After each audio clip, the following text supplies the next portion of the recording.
হে hello viewers, আশা করছি সবাই ভালো আছেন।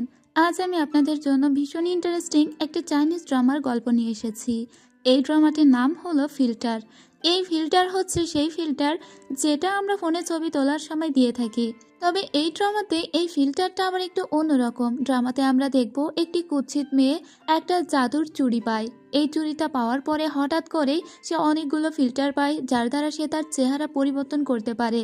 আর এভাবেই যে ছেলেটিকে সে ভালোবাসতো, কিন্তু ছেলেটি টোটালি ওর দিকে ফিরেও তাকাতো না, সেই ছেলেটি ওর প্রেমে হাবুডুবু খেতে শুরু করে। তো চলুন আর দেরি না করে সোজা গল্পেই যাওয়া যাক। ড্রামার শুরুতেই আমরা একটি মেয়ের সাজ রুম দেখতে পাই। সে মূলত অনেক হেভি মেকআপ নিচ্ছিল। মেয়েটি দেখতে খুবই কুৎসিত, মানে সবাই ওকে কুৎসিত বলে, আমার নজরে মেয়েটি দেখতে অনেক সুন্দর। এই মেয়েটি কুৎসিত বলে সে একটা মাস্ক পরিধান করে বাইরে বের হয়। ও যে বাসে করে যাচ্ছিল, সেই বাসে একটি ছেলে একটি মেয়েকে হারাস করছিল। মেয়েটি এটা সহ্য করতে না পেরে ওই ছেলেটিকে আচ্ছা মতো ধোলাই দেয়। তো এই মেয়েটি হলো আমাদের ড্রামার মেইন হিরোইন, যার নাম সু চেং। সু চেং দেখতে কুৎসিত হলেও সে অনেক বেশি ব্রেভ একটা গার্ল, এবং সে কাউকেই পরোয়া করে না। সে যখন ছেলেটিকে মারছিল, ছেলেটি ওকে বিভিন্ন রূপে দেখতে লাগে, কিন্তু বাকি সবাই ওর একটাই চেহারা দেখছিল। এবার ও ছেলেটিকে মারধর দিয়ে বাহিরে বের হয়ে আসে। মূলত এখনও ওর ফ্রেন্ডের সঙ্গেই দেখা করতে যাচ্ছিল। তখন ও মনে মনে একটা কথা বলে। ও বলে, যখন আমার জন্ম হয়েছিল তখন ওর সাথে সাথে আরও কয়েকটা বাচ্চারও জন্ম হয়েছিল। সব বাচ্চাগুলোই সুন্দর হয়েছিল, কিন্তু ও হয়েছিল অসুন্দর। ওর কাছে একটু পরী এসেছিল, ও সেই পরীটিকেই মেরেছিল। তবে ও অসুন্দর হলেও ওর গায়ে ছিল অনেক শক্তি, সেজন্য ও ছোটবেলা থেকেই অনেক শক্তিশালী। এদিকে আমাদের ড্রামার হিরোকে দেখানো হয়। আমাদের এই হিরো চোখে অনেক কম দেখে। ওর নাম হলো তাংচি। তবে তাংচির একটা স্পেশাল অ্যাবিলিটি ছিল। ও যে কোনো মেয়ের দিকে তাকিয়ে বা যে কোনো মেয়ের ফটো দেখে বলতে পারতো সেই মেয়ে কত পার্সেন্ট মেকআপ করেছে। মূলত ও একটা বিউটি প্রোডাক্ট কোম্পানির ল্যাব অ্যাসিস্ট্যান্ট হয়েই কাজ করে। আর ওই বিউটি প্রোডাক্ট কোম্পানিতেই আজকে একজন ইন্টার্ন নেওয়ার কথা ছিল। ওই কোম্পানিতে জয়েন দেওয়ার জন্য বা ইন্টারভিউ দেওয়ার জন্যই মূলত সু চেং যাচ্ছিল। ওর সাথে আরও দুইজন ছিল। তো আপনারা যেহেতু বুঝতে পারছেন এটা একটা বিউটি প্রোডাক্ট কোম্পানি, ওরা মার্কেটিং করে থাকে, সো এখানে সুন্দরী কাউকে নিবে, এটাই হলো কথা। কিন্তু সু চেং সবার নজরে খুবই কুৎসিত ছিল। কিন্তু ও যে সিভিটা জমা দিয়েছিল সেখানে ওকে দেখতে অনেক সুন্দর লাগছিল। তবে সামনাসামনি ওকে দেখার পরে যারা ইন্টারভিউ নিচ্ছিল তারা ওকে একদম শুরুতেই ক্যান্সেল করে দিয়ে বলে, তুমি অনেক বেশি মেকআপ করেছো, সো তোমাকে এই কোম্পানিতে কোনো দরকারই নেই। ওর মনটা অনেক খারাপ হয়ে যায়, ইভেন ওরা ওকে কুৎসিত পর্যন্ত বলে। সুচেং তখন মন খারাপ করে উঠে দাঁড়িয়ে ওখান থেকে চলেই যাচ্ছিল। চলে যাবার আগে ও টেবিলের উপরে থাকা একটা আপেল তুলে নেয়। সেই আপেলটাকে নিজের হাত দিয়েই দুই ভাগ করে ওখানে যে দুইজন লোক ইন্টারভিউ নিচ্ছিল তাদের দুইজনের হাতে দুই টুকরো আপেল দিয়ে যায়, আর ওদেরকে কংগ্রাচুলেশন জানিয়ে এখান থেকে চলে যায়। কিন্তু মেয়েটি মনে মনে অনেক কষ্ট পেয়েছিল, তাই বাহিরে এসে ও বসে বসে ড্রিঙ্ক করতে লাগে। আর নিজের এই ব্যর্থতার কথাও কাকে জানাবে। তখনই ওর বান্ধবী ওকে কল দেয়। ওর বান্ধবীকে পর্যন্ত এই কথাটা ও জানাতে পারে না। ওর মনে হচ্ছিল এখনও তো ওকে ফাইনাল কোনো ডিসিশন ওরা জানায়নি, তাই ও বসেছিল। ওর অপোজিটে আমরা একটা ছেলেকে বসে থাকতে দেখি, যেটা মূলত তাংচি ছিল। সুচেং এবং তাংচি ছোটবেলায় একই স্কুলে পড়তো, কিন্তু অনেক কাল তাদের দেখা হয় না। সুচেং জানেও না তার অপোজিটে আসলে তাংচি বসে আছে। ইভেন সুচেং তাংচিকে ছোটবেলা থেকেই অনেক পছন্দ করত, কিন্তু তাংচি সুচেংকে একটুও পছন্দ করতো না।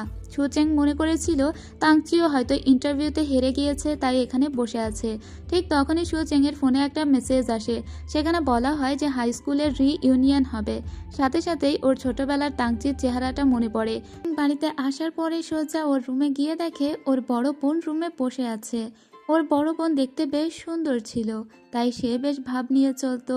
কিন্তু ছোট বোন হিসেবে সুচেং ছিল খুবই কুৎসিত দেখতে। এটা নিয়ে ওর বাবা মায়ের আবার বেশ চিন্তা হতো। কিন্তু সুচেং খুবই ব্রেভ একটা গার্ল ছিল। এদিকে আমরা ল্যাবে কাজ করতে দেখি তাংচিকে। তাংচি ল্যাবে যখন কাজ করছিল ঠিক তখনই ওর বন্ধু ইউ এখানে আসে। মূলত ওর বন্ধুর সঙ্গে এই পার্টনারশিপেই ওরা একটা কোম্পানি চালায়। ওর বন্ধু ওকে বলে, আমাদের স্কুলের রিইউনিয়নের জন্য সবাইকে ইনভাইট করা হয়েছে, তোমার তো সেই মেয়েটির সঙ্গে দেখা হবে যে মেয়েটি স্কুল লাইফে তোমাকে পছন্দ করতো। এই শুনেই ওর খুব ভয় লাগতে শুরু করে, কারণ মেয়েটিকে ও একটুও পছন্দ করতো না। ওর বন্ধুকে প্রথমে বলে ও যাবো না, কিন্তু পরে যেতে রাজি হয়। এদিকে আমরা সুচেনকে দেখি ওর বান্ধবী লিন ওকে নিয়ে এসেছিল একটা ড্রেসিং রুমে, মূলত ওকে সুন্দর করে সাজিয়ে তারপরে রিইউনিয়নে নিয়ে যাবে, কারণ চেং টোটালি যেতেই চাইছিল না। কিন্তু ওর বান্ধবী ওকে অনেক বুঝিয়ে পড়িয়ে তারপরে এখানে নিয়ে আসে। কিন্তু চেং এসেই কাজকর্ম করতে শুরু করে দেয়। এখানে যার যা কিছু প্রয়োজন ছিল ও সেসব এগিয়ে দিচ্ছিল। তারপরেও তাংচিকে দেখে লুকিয়ে পড়ে। ওর বান্ধবী বলে ও এসেছে তো কি হয়েছে, কিন্তু তারপরেও তাংচি অনেক সুন্দর, তাংচিকে অনেক মেয়েরাই পছন্দ করে, তো ও তাংচির সামনে দাঁড়ানোর সাহস পায় না। কিন্তু ওদের স্কুলের আরও কিছু বন্ধুরা ওকে মক করতে শুরু করে দেয়। ও সাহসের সঙ্গে সবার সাথেই কথা বলছিল, কিন্তু তারপরেও সবাই ওকে অনেক বেশি হ্যারাস করতে থাকে। তাই রেগে মেগে ও সোজা একটা ওয়াইনের মুখ খুলতে যায়। ও খুবই স্টাইলিশ ওয়েতে এই ওয়াইনের মুখটা খুলেছিল, যেটা আরও কিছু লোকজন দেখতে পায় আর সবাই ওর কাছে আসে তাদের একটা করে ওয়াইনের বোতল নিয়ে। ঠিক তাংচিও এসেছিল। তাংচির কাছে যে বোতলটা ছিল সেটার মুখ খুলতে গিয়ে ওর ভিতর থেকে অনেক ওয়াইন বাইরে চলে আসে। আর এখানে এত বেশি পরিমাণে চেং মেকআপ নিয়ে এসেছিল যে ওর চোখের কাজল, মেকআপ এসব দিয়ে একদম বিশ্রী অবস্থা হয়ে যায়। সাথে সাথেই তাংচি ওর একটা ছবি তুলে নেয়। ও তাংচিকে জিজ্ঞেস করে কীরকম লাগছে আমাকে দেখতে। তাংচি বলে খুবই বাজে, খুবই বিশ্রী। এরপরে মন খারাপ করে চেং ওখান থেকে বাহিরে চলে আসে।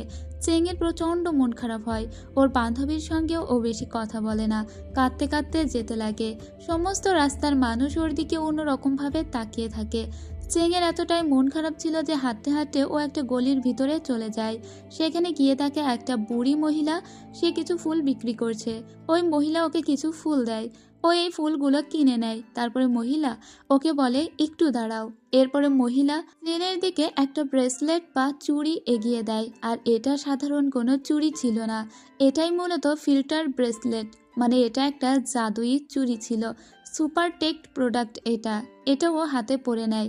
মহিলা খুবই খুশি হয়। এরপরে চেনের মন কিছুটা ভালো হয়ে যায়। ও কাছে করে ফুলগুলো নিয়ে মেট্রোতে করে বাসার উদ্দেশ্যে আসতে শুরু করে। আর তখন আকাশে অনেক বিদ্যুৎ চমকাচ্ছিল। সাথে সাথেই দেখা যায় চেনের হাতে পড়ে থাকা চুড়িতে কিছু একটা হয়ে যাচ্ছে, এবং এটা অনেকটা ইলেকট্রিক শকের মতো কাজ করছিল। সঙ্গে সঙ্গে চেনের চেহারা একদম পরিবর্তন হয়ে যায়, আর চেনকে দেখতে অনেক সুন্দর লাগছিল। এরপরে চেং হাঁটতে হাঁটতে যখন যাচ্ছিল, সব মানুষ ওর দিকে অনেক সুন্দর করে তাকায়। ইভেন ওর বাবা মা ওর সামনে দিয়ে চলে গেলেও ওর বাবা মা ওকে চিনতে পারে না। এতে ওর খুব অবাক লাগে যে আমার বাবা মা আমাকে কেন চিনতে পারলো না। সেজন্য ও সোজা একটা গাড়ির কাছে আসে। সেখানে নিজের চেহারা দেখে একদম অবাক হয়ে যায়। এটাও কাকে দেখছে, এটা কি ও নিজেই? এটাতে ও এতটাই অবাক হয়ে যায়, ওর কাছে যে আয়না ছিল সেটা বের করে। সাথে সাথে দেখতে পায় না, ঠিকই তো আছে, ওর চেহারার কোনো পরিবর্তন হয়নি। তবে কি ও স্বপ্ন দেখছে?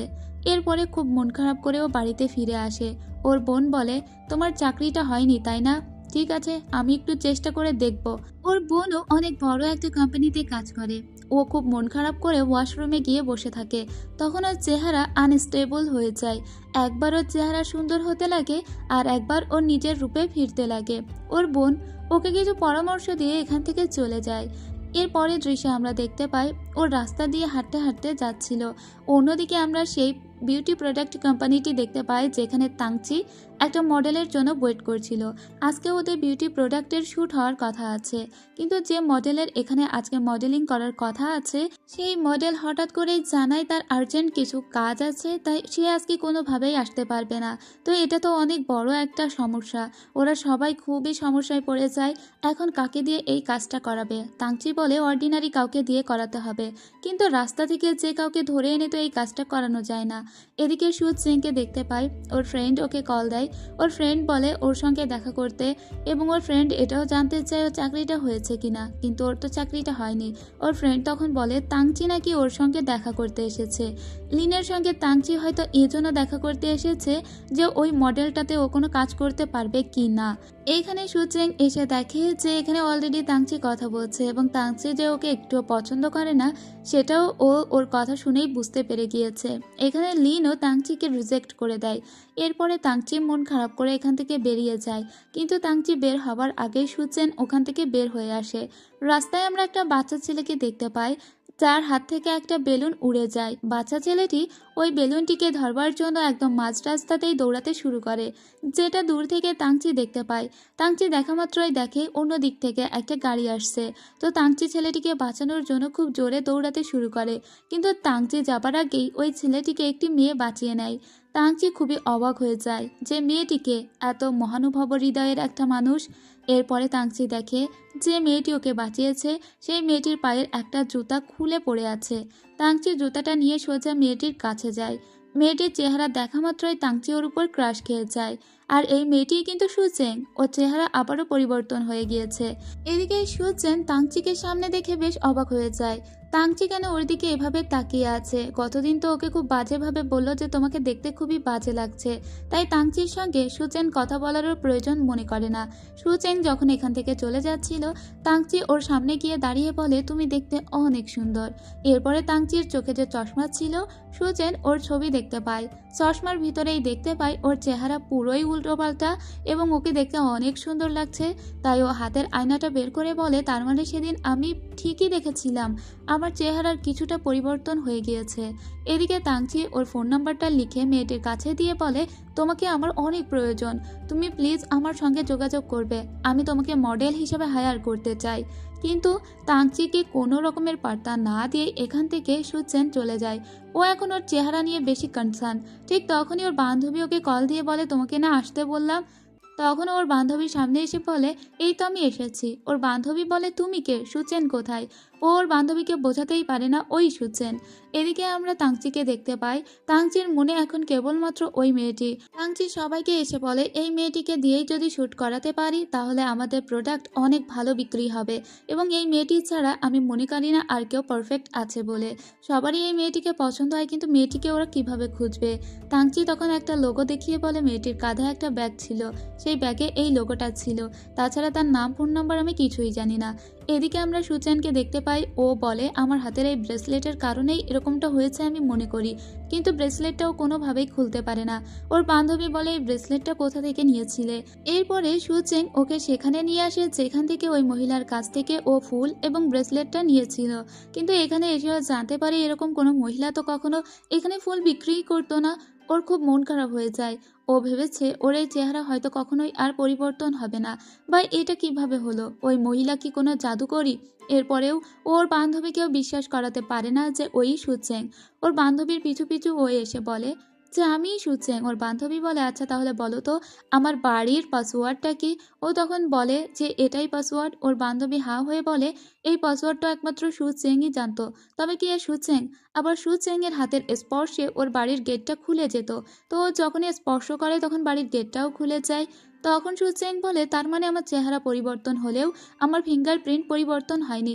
ওর বান্ধবী তখন ওকে বলে, চলো ভিতরে যাই, তারপরে আমরা সমস্ত কিছু বিস্তারিত আলোচনা করব। এরপরে ভিতরে এসে ওরা চুড়িটা খোলার অনেক চেষ্টা করে, কিন্তু চুড়িটা কোনোভাবেই খুলতে পারে না। ওখানে একটা ওয়েট মেশিন ছিল, তো ওরা ওই মেশিনে এটাও মাপে যে ওর ওজন ঠিক আছে কিনা। তো ওর ওজনও ঠিক ছিল, শুধু ওর চেহারাটাই পরিবর্তন হয়েছে। এরপরে ও খুবই চিন্তায় পড়ে যায় আর ওই ব্রেসলেটটাকে জোরে জোরে ঝাঁকি দিতে লাগে, চর থাপ্পড় মারতে লাগে, ওটাকে ঘোরাতে লাগে।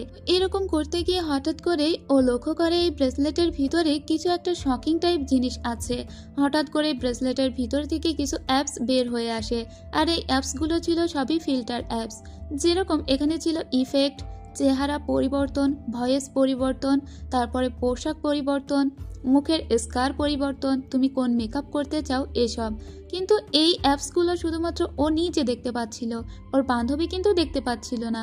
ও লিনকে বলে, দেখো দেখো। লিন বলে, কই, আমি তো কিচ্ছু দেখতে পারছি না। এরপরে সুচেং বলে, এখানে কিছু একটা কারসাজি তো আছেই। হঠাৎ করে ও একটা কিছুতে টাচ করে দিলে ও ওর মূল ফর্মে ফিরে আসে, তার মানে ওর আসল চেহারা ফিরে পায়। এতে ওর বান্ধবী ওকে জড়িয়ে ধরে বলে, এই তো তুমি ঠিক হয়ে গিয়েছো। এরপরে ওর খুবই ইন্টারেস্টিং লাগে যে আসলে এই ব্যাপারটা খুব জোশ। আস্তে আস্তে ও অনেকগুলো অ্যাপ পরিবর্তন করতে লাগে, সেগুলোকে ঘেঁটে ঘেঁটে দেখতে লাগে। একটা জায়গায় তো ও নিজের ভয়েস পরিবর্তন করে একদম ছেলে লোকের মতো করে কথা বলছিল, কখনো বাচ্চাদের মতো করে কথা বলছিল, কখনো বা ও দেখতে পায় এখানে অনেক কিছু আছে যেগুলো ওর চেহারার পরিবর্তন করতে পারে। যেরকম ওর মুখের কাটার দাগটা এখন ও একদম ঢেকে দিতে পারে, তবে ব্যথাটা ওর রয়ে গেছিল। সুচেং মনে মনে বলে, আমি তো ম্যাজিক্যাল অবজেক্ট খুঁজে পেয়েছি, এটা তো আমার জীবনকেই পরিবর্তন করে দিবে। এরপরে ও দেখতে পায় এখানে আসলে ছেলে লোকের মতো ভয়েসও করতে পারবে। এরপরে অনেকগুলো আউটফিট দেখতে পায়, যেখানে এত এত জামা কাপড় ছিল, ও যেটা খুশি সেটা পরতে পারবে। এখন জামা কাপড় কিনতে গিয়ে ওকে টাকা খরচ পর্যন্ত করতে হবে না। এরপরে ও একটা আউটফিটে হাত দিলেই দেখা যায় ওর রূপ পুরো চেঞ্জ হয়ে গিয়েছে, আর নতুন একটা জামা পরে ও লিনের সামনে দাঁড়িয়ে আছে। এরপরে ও অনেকগুলো আউটফিট ট্রাই করে, যেগুলো ছিল অনেক গর্জিয়াস এবং অনেক রাজকীয়, কখনো নিজের চেহারায় আর কখনো অন্য চেহারায়। মনে মনে তো সুচেং এত বেশি খুশি হয়েছিল যে ওর বান্ধবী ওর এই খুশিতে খুশি হয়ে যায়।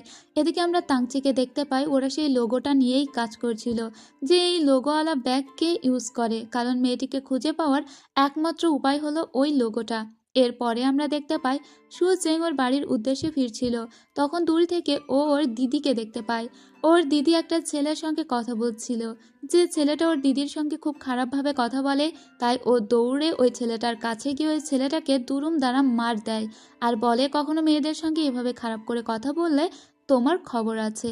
আর ওর দিদি ওকে চিনতে পারে না, ওর দিদি ওকে কমপ্লিমেন্ট দিয়ে বলে, তোমার মতো সুন্দরী মেয়েরা যে আজকাল এত সাহসী তা তো জানতাম না।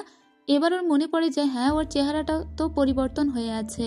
তবে ও যখন ওর ব্যাগটা নিয়ে যাচ্ছিল, ওর দিদি ব্যাগটা চিনতে পারে, কারণ ওই ব্যাগটা ওর দিদিরই ছিল।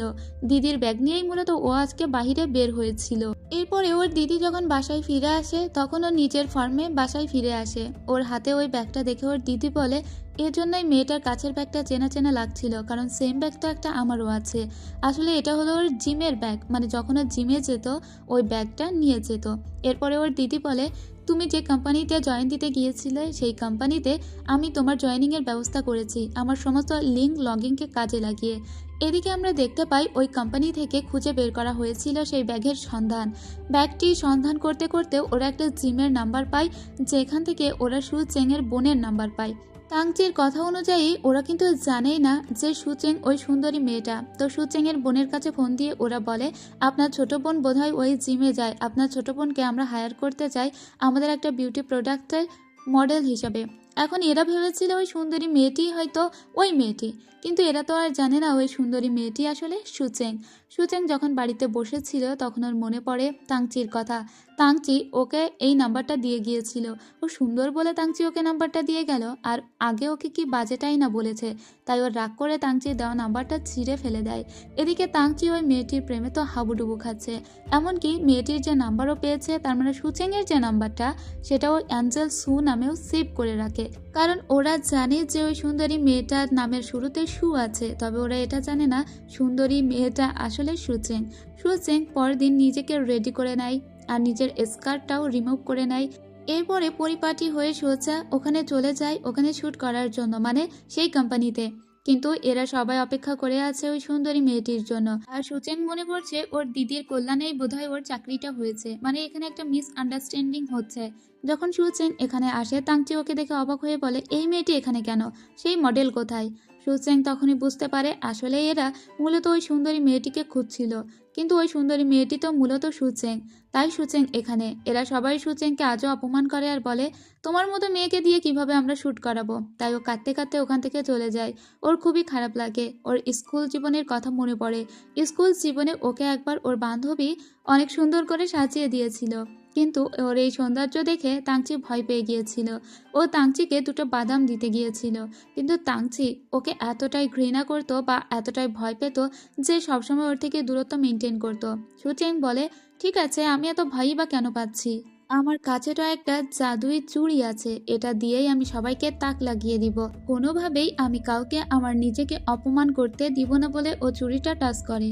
কিছুক্ষণ পরে সবাই অবাক হয়ে তাকিয়ে থাকে। কিছুক্ষণের ভিতরেই এখানে নতুন একটি মেয়ে চলে এসেছে, যে মেয়েটিকে দেখে একদম ক্রাশ খেয়েছিল তাংচি, যাকে ছাড়া এই শ্যুট একদমই অসম্ভব।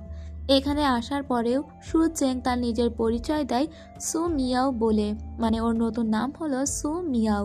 এরপরে সু মিয়াও চলে যায় ওদের সঙ্গে বিজনেস কন্ট্রাক্টে সাইন করার জন্য। প্রথমত ও গিয়ে টেস্ট করে এখানকার বিউটি প্রোডাক্ট টেস্ট করে বলে, প্রোডাক্ট তো ভালোই, কিন্তু আপনাদের মন মানসিকতা তো একদমই ভালো নয়, কারণ আপনারা কোনো একটা কুৎসিত মেয়েকে কাজে নিতে চান না, কিন্তু আপনারা আপনাদের প্রোডাক্ট দিয়ে মানুষকে সুন্দরী বানাতে চান। তো যদি নিজেদের মনই ভালো না হয়, সেরকম কোম্পানিতে আমি কাজ করব না। আসলে সু মিয়াও সু চেংয়ের হয়েই প্রতিবাদটা করে দিল, আর এখানে এদেরকে রিজেক্ট করে দিয়ে চলে যায়। সবাই ওর চলে যাওয়াতে অবাক হয়ে যায়। কি হলো ব্যাপারটা, মেয়েটা এত সুন্দরী, এত টাকা অফার করলাম, তারপরেও কেন কাজ করবে না? তাংচি বলে, ও ঠিকই বলেছে, আমরা কেবল সৌন্দর্যেরই কদর করি। এরপরে সু চেং ওর নিজের রূপে ফিরে আসে আর ওর ফ্রেন্ডের সঙ্গে গল্প করে বলে আজকে ও খুবই স্যাটিসফাইড। ও তো এমনটাই চেয়েছিল। এমনকি ওর বান্ধবীও ওর এই আচরণে খুবই খুশি হয়। ওর বান্ধবীর কাছে তখন বারবার তাংসি মেসেজ দিতে থাকে। তাংচি বারবার সু চেংয়ের নাম্বারটা চাচ্ছিল, কারণ তাংসির এখন সু চেংকেই লাগবে। সু চেংয়ের সঙ্গে সু মিয়াওয়ের কিছু মিল আছে বলে মনে হয়েছে তার, সেজন্য সে সু চেংয়ের নাম্বারটা খুঁজছে, কারণ সু মিয়াওয়ের কোনো নাম্বার তাংচির কাছে ছিল না। তবে ওই মেয়েটিকে তো ওদের মডেল হিসেবে লাগবেই। পরদিন আমরা দেখতে পাই সু চেং যখন বাড়ির দিকে যাচ্ছিল তখনই ওর দিকে তাংচি এগিয়ে আসে, কেননা ওর বান্ধবী লিন তাংচিকে সু চেংয়ের নাম্বারটা দেয়নি। তখনই তাংচি এসে সু চেংকে বলে, আমার মনে হয় তুমি সু মিয়াওকে চেনো, তাই না? সু চেং মনে করে যে ও হয়তো ধরা পড়ে গিয়েছে। তখন তাংচি বলে, তোমার হাতে যে ব্রেসলেটটা আছে ওই সেম রকমের একটা ব্রেসলেট আমি সু মিয়াওয়ের হাতেও দেখেছি। তো আমার মনে হয় তোমরা দুজন একে অপরের খুবই ক্লোজ ফ্রেন্ড। তাছাড়া তুমি যে ব্যাগটা ক্যারি করো সেই সেম ব্যাগ আমি দেখেছিলাম সু মিয়াওয়ের কাছেও। আর এগুলোই তো বলে দেয় তোমাদের ভিতরে একটা মিল আছে। আমার মনে হয় তোমরা একে অপরের বন্ধু। তো আমি সু মিয়াওয়ের নাম্বারটা চাই, আমি চাই সে আমাদের সাথে কাজ করুক। তুমি কি ওকে একবার কল দিবে? সু চেং তখন কল দেয়। মূলত কলটা সে লিনের কাছে দেয়। ও লিনকেই সু মিয়াও সাজিয়েছে। ও বলে, শোনো সু মিয়াও, তোমার সঙ্গে তাংচি কাজ করতে চাইছে, তুমি কি কাজ করতে চাও? লিন বুঝতে পারে যে এখন ওর সামনে তাংচি দাঁড়িয়ে আছে। লিন বলে, হ্যাঁ, তাংচিকে বলে দাও, আমার কাজ করতে কোনো অসুবিধা নেই। তখন সু চেং বলে, আমার বান্ধবী সু মিয়াও বলেছে ওর কাজ করতে অসুবিধা নেই, তাই তুমি এখন যেতে পারো। পরে সু চেং যখন বাড়িতে আসে ও পুনরায় সু মিয়াও রূপে চলে যায়। ও নিজেকে একটু বাজিয়ে দেখছিল, ওকে এই রূপে কি সত্যিই এত ভালো লাগে যে তাংচি ওকে দিয়ে কাজটা করানোর জন্য একদম পাগল হয়ে গিয়েছে। যাই হোক, ওর বান্ধবী বলে, তুমি এখন সু মিয়াও সাহায্য ব্যাপার না, তারপরে ওকে দেখাবে খেলাটা। আজকে সু মিয়াও সেজে মূলত তাংচির সঙ্গে দেখা করতে গিয়েছিল সু চেং। তবে ও এরকম একটা ড্রেস পরেছিল যে ড্রেস দেখে খুবই অ্যালার্জি হবে তাংচির। ছোটবেলায় এরকম ঝিকমিকি একটা ড্রেস পরা দেখে তাংচি বমি করে দিয়েছিল। সেজন্য ছোটবেলার ওই প্রতিশোধটা তোলার জন্য মূলত ও আজকে এত ঝিকিমিকি একটা ড্রেস পরে এরকম একটা বারে এসেছে। সচরাচর এরকম বারে কেউ একটা আসে না। যাই হোক, তাংচি যখন এখানে এসে ওর এই লুক দেখে তো ওর খুব অবাক লাগে। তারপরে সুমিয়াও তো শুরু করে দিয়েছে আরও ওর যত রকমের অ্যাক্টিং জানে সেই সমস্ত কিছু। এতে ও নিজেকে একটু বাজে প্রমাণ করছিল, যাতে অন্তত পক্ষে তাংচি ওকে খারাপ চোখে দেখে এবং ওকে খারাপ বলে, কারণ সু চেংকে তো তাংচি কখনোই দেখতে পারতো না। এরপরে ও ছাগলের ভুড়ি ভাজা অর্ডার করে, যে খাবারটা ছোটবেলা থেকেই তাংচি একদমই খেতে পারতো না। ছোটবেলায় একবার সু চেং ওর সামনে এই খাবার নিয়ে গিয়েছিল আর তাংচি ওখান থেকে উঠে চলে গিয়েছিল। তাংচির এই খাবারে খুবই অ্যালার্জি, তারপরেও আজকে সু মিয়াওয়ের জন্য ওকে জোর করে এই খাবারটা গিলতে হয়। আর এটাই তো প্রতিশোধ নিতে চেয়েছিল সু মিয়াও। এরপরে ওর নিজের মুখটাকে ও একটা ইফেক্ট দিয়ে একদম লাল বানিয়ে ফেলেছিল, যাতে অন্তত পক্ষে তাংচি ওকে এবার তো খারাপ বলে। কিন্তু তাংচি এবারেও বলে, তোমার তো অ্যালার্জি হয়ে গিয়েছে, চলো ডক্টরের কাছে যাবে। ও তাংচিকে বলে, আমাকে দেখতে খারাপ লাগছে না? তখন ও বলে, না, তোমার অ্যালার্জি হয়েছে। তবুও তাংচি ওকে খারাপ বলল না। তখন ওর রাগ করে বাড়িতে চলে আসে। সু চেং ওর বান্ধবীকে বলে, আমি এত নিজেকে খারাপ প্রমাণ করার চেষ্টা করলাম, তারপরেও তাংচি আমাকে খারাপ বলল না। অথচ সু চেং হিসেবে আমি ওর সামনে নিজেকে এত ভালো দেখানোর চেষ্টা করি, তারপরেও ও কখনোই আমাকে ভালো বলে না। যাই হোক, সু চেং পরদিন আবারও ওই অফিসে যায়, কারণ ওর তো চাকরিটা চলে যায়নি। আগের দিন ও শুধু অপমানিত হয়েছে, তো চাকরিটা ওকে এখানে কন্টিনিউ করতে হবে। কিন্তু এখানকার কোনো কলিগই ওর সঙ্গে কেউই ভালো করে কথা বলে না। তবে ও সবার সঙ্গে খুবই ফ্রেন্ডলি কথা বলার চেষ্টা করে। সবাই ওকে এক প্রকার একপাশেই রেখে দিয়েছিল। যাই হোক, ও এখানে এসে দুটো বই পায়, যে বই দুটো ও একদিন একটা বেঞ্চের উপরে পেয়েছিল। এরপরে ওদের মিটিং ডাকা হয়, যে মিটিংয়ে বলা হয় ওদেরকে অবশ্যই সু মিয়াওকে এই কাজে নিতে হবে। এরপরে তাংচি সু মিয়াওয়ের নাম্বারটা জোগাড় করে আর ওকে কল দেয়। মূলত এই নাম্বার সু চেংই দিয়েছিল। এখন ফোন তো একটাই, সু চেংয়ের দুইটা নাম্বার দুই নামে তাংচি সেভ করে রেখেছে। তো একটা সিম ও সু চেং হিসেবে চালায় আর আরেকটা সিম সু মিয়াও হিসেবে চালায়। যে সিমটা ও সু মিয়াও হিসেবে চালায় সেই সিমে কল দিয়ে এখন তাংচি সু মিয়াওয়ের সঙ্গেই কথা বলতে চাইছিল। তো সু চেংই এখন ভয়েসটা একটু ইফেক্ট দিয়ে সু মিয়াও হিসেবে কথা বলে। আর তাংচি ওকে বলে, দেখো আমি তোমার সঙ্গে একবার কথা বলতে চাই, তুমি প্লিজ আমাদের এখানে কাজ করো। তখন সু মিয়াও বলে, ঠিক আছে আমি তোমাদের ওখানে কাজ করব, কিন্তু যদি সু চেং বলে, সু চেং যেটাই বলবে আমি সেটাই করব, কারণ ও আমার বান্ধবী। এরপরে ও আবারও সু চেং হিসেবে কাজের অফিসে ফিরে আসে। তখন ওকে ডেকে তাংচি বলে, আমার সু মিয়াওয়ের সঙ্গে কথা হয়েছে। তখন সু চেং বলে, হ্যাঁ ও তো আমার ফ্রেন্ড, ও আমাকে বলেছে, ও নাকি তোমাকে এটা বলেছে আমি যেটা বলবো সেটা করতে। ঠিক আছে, তুমি যদি সু মিয়াওকে এখানে কাজ করাতে চাও তাহলে যেটা বলছি সেটাই করো।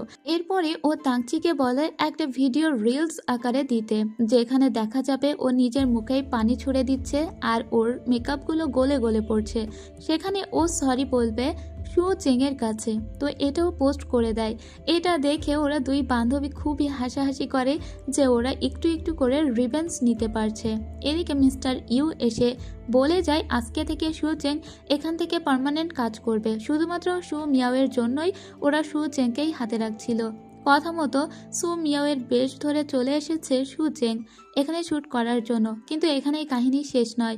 আমরা দেখতে পাই এখানে তাংচি এসে হাজির হয়েছে, কারণ তাংচিকে আরও কিছু কাজ দিয়েছিল সু চেং।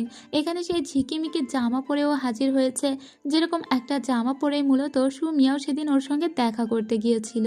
তো শুধু জামা তো নয়, বরং ওর ডান্সও করতে লাগে, যেভাবে ডান্স করেছিল সেদিন সু মিয়াও। বেচারা তাংচিকে এভাবে হেনস্থা হতে দেখে সবাই অনেক হাসতে লাগে। এবার রাজি হয়ে যায় সু মিয়াও শ্যুট করতে, বরং যত সুন্দর করে শ্যুট করা যায় তার সমস্ত চেষ্টাই সে করতে থাকে। এমনকি সে এত দারুণ মেকআপ নিয়েছিল যে ওর সামনে হাজার পানি ঢাললেও ওর মেকআপগুলো গলে পড়ছিল না। ঠিক যতটা বাজে অবস্থা হয়েছিল আগে, এখন ততটাই সুন্দর লাগে ওকে। কিন্তু এই মেয়েটিকে তো আমার বেশি একটা সুন্দর লাগলো না। এর থেকে সু চেংই তো দেখতে বেশি ভালো, এর দাঁতগুলো বড় বড়, আবার ভূতি বের হওয়া হাসি। যাই হোক, এদিকে সু চেংকে কোথাও দেখা যাচ্ছে না দেখে তাংচি একজন কলিগকে জিজ্ঞেস করে সু চেং কোথায়। তো সে বলে, আমরা অনেকক্ষণ ধরেই সু চেংকে কোথাও দেখতে পাচ্ছি না। সু মিয়াও আবার এই কথাটা শুনতে পায়। সু মিয়াওয়ের তখন মনে হয় ওকে এক্ষুনি আবার সু চেং এর রূপে ফিরে যেতে হবে। এদিকে সু মিয়াওয়ের কাছে যেহেতু সু চেং এর নাম্বার, যাই হোক মানে সু চেংই তো সু মিয়াও, তো সু চেং এর যে নাম্বারটা ইউজ করে সেখানে তাংচি কল দিয়ে ওকে খোঁজ করলে ও সোজা গিয়ে ওর লুক চেঞ্জ করে পুনরায় আবারও সু চেং হয়ে ফিরে আসে। তাংচি উপর থেকে দেখে যে ওর বান্ধবীর সঙ্গে দেখা করে ফিরছে। এখানের কেউ ওর সঙ্গে ভালো করে কথা বলছিল না, কারণ ও সকাল থেকে কোনো কাজ করেনি, কারণ সকাল থেকে কেউ ওকে দেখতে পায়নি।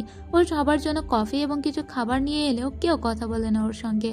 তাংচিও ওর সঙ্গে খুব খারাপ ব্যবহার করে, এতে ওর আসলেই খারাপ লাগে।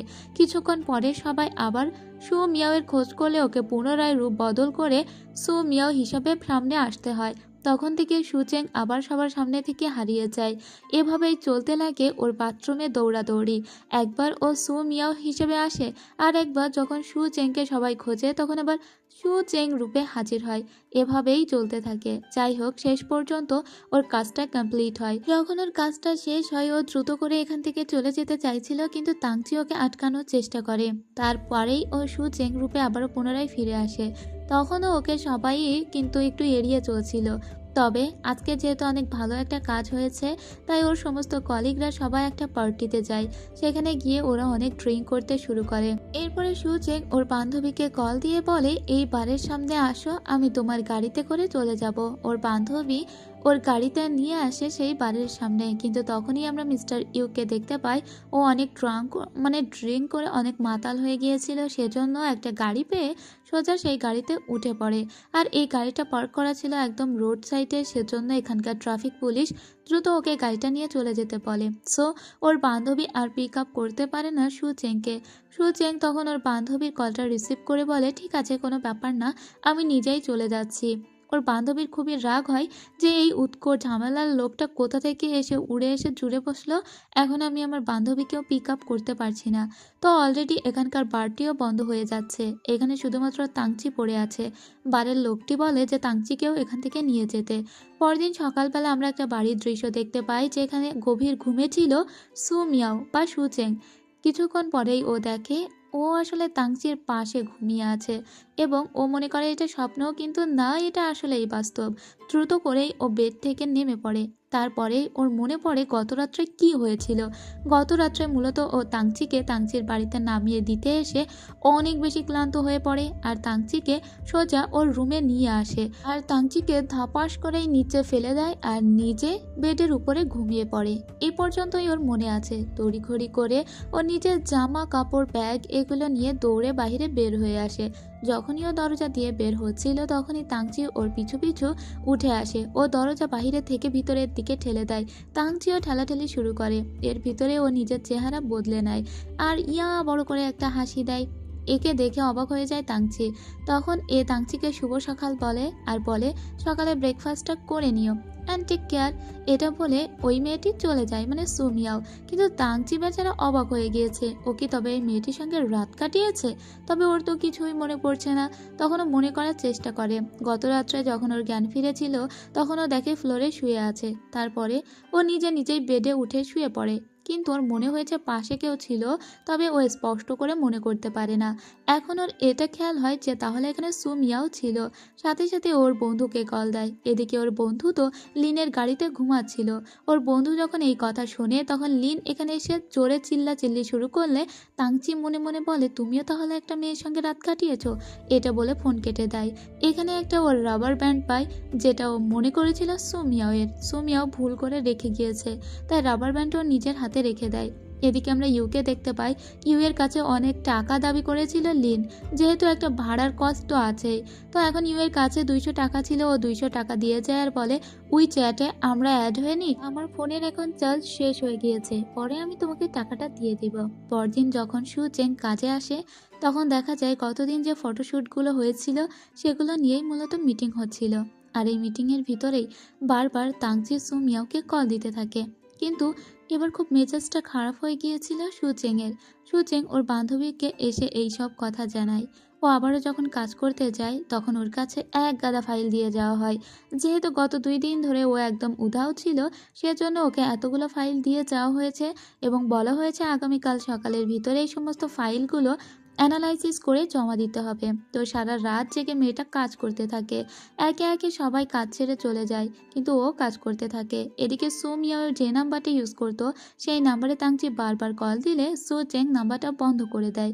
অনেক রাত পর্যন্ত অনেক ট্রাই করে তাংচি, কিন্তু তাও সুমিয়াওকে রিচ করতে পারে না। এমনকি ও অনেকগুলো টেক্সট পর্যন্ত দিয়েছে সুমিয়াওকে। এদিকে সুচেং কাজ সমস্ত কিছু শেষ করে একটু পানি নেওয়ার জন্য বাইরে যায় বা একটু হাত মুখ ধোয়ার জন্য। তখনই এই রুমে আসে, মানে সুচেং এর রুমে আসে তাংচি। এসে দেখে মেয়েটা অনেক রাত অবধি কাজ করেছে। তখন আকাশে বিদ্যুৎ চমকাচ্ছিল।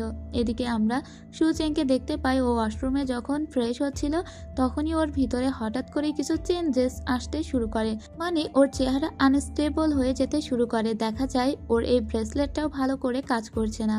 যখন এখান থেকে চলেই যাচ্ছিল তখন তাংচি এদিকেই আসে, তাই ও একটা অন্ধকার রুমের ভিতরে ঢুকে পড়ে।